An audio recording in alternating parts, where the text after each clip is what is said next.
Patrick and Chuck at Pals. Well, today is Thanksgiving Eve, Chuck. Tomorrow, we stuff our face with turkey, right? Absolutely. But today, we're having hot dogs and hamburgers at the shop. That's right. We're having our Thanksgiving cookout today for all the guys. Now, Chuck, how long have you been in the auto repair business? Geez. I started at my grandparents' gas station at 11, and pretty much I'm 61, so pretty much my entire adult life. Wow. Okay, so where did you grow up at? I grew up in Baltimore County in Baltimore. And was that where the gas station business was? Actually, the gas station was in Anne Arundel County at one point. At one point before I was born, they had a Texaco in downtown Baltimore on Key Highway. But the station I grew up at was in Brooklyn Park. Okay, so that was your grandparents. Now, what'd your dad do for a living, and mom? Well, my dad was in the gas station business for a while as well, and car lots, and doing car restoration work. He was always tinkering with an old car. Okay, now you got into this business, and you've owned shops. You worked as a operations manager for a major franchise. You have then moved to Florida. What or who influenced you to go into car repair? I don't know. I just always had a knack for it. Of course, I was influenced by my dad and influenced by my grandfather. Mm-hmm. But it's something I had a knack for. And I've always been good at running and operating businesses because I grew up with a family that owned and operated businesses. Now, did you work after school in the garage, or was it strictly after you got out of school and were growing up? Well, it was on and off at different times.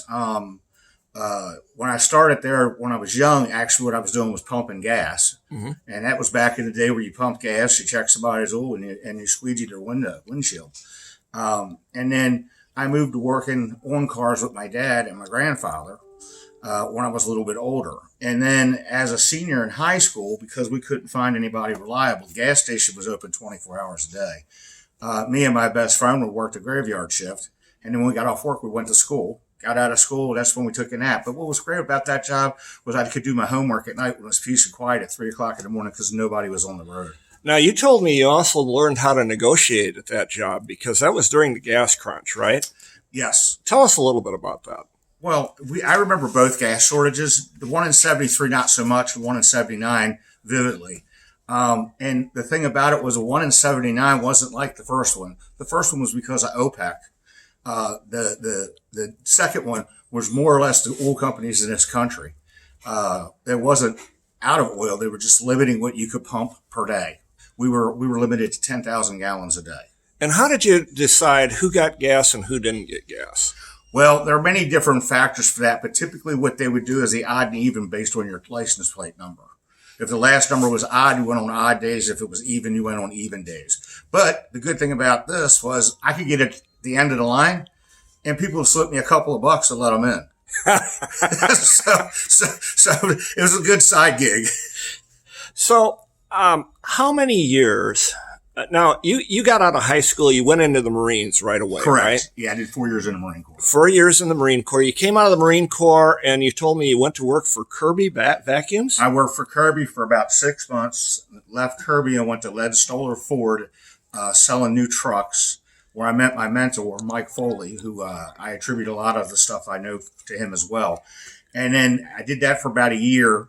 And then I got involved with Alton and Lube and was managing a franchise operations manager, did several different jobs for them before owning my own shops in the North Virginia Beach area. And then you decided to come to Florida. Yep. And instead of owning a business, you decided to work with me here and Linda at Pals.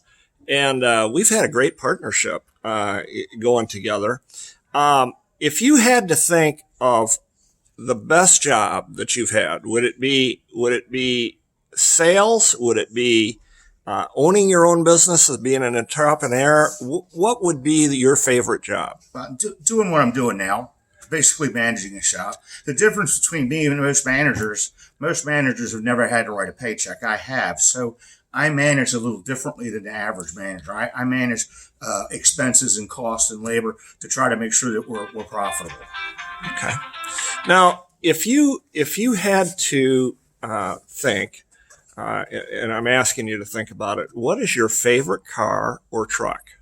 Boy, that's That's tough. That's tough because there's so many to like. Um, I would say my favorite car that I owned was my '74 Camaro. And that was a full-on road race car, right? Correct. Well, it didn't start out that way. I was going down a side street and a lady backed out of her driveway and hit me. And when we took it to my cousin's garage, when it came back, it was a race car.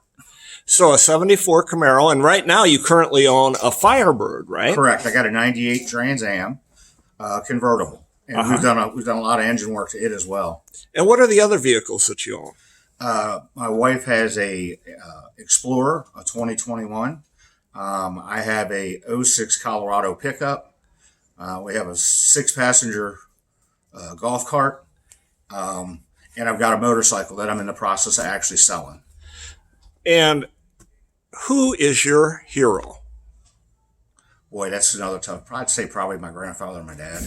Your grandfather and your dad. Awesome. Well, we are very thankful on Thanksgiving Eve that you're here with us. And folks, if you've got a car that's broke or needs maintenance, bring it to Pals. Hope to see you soon.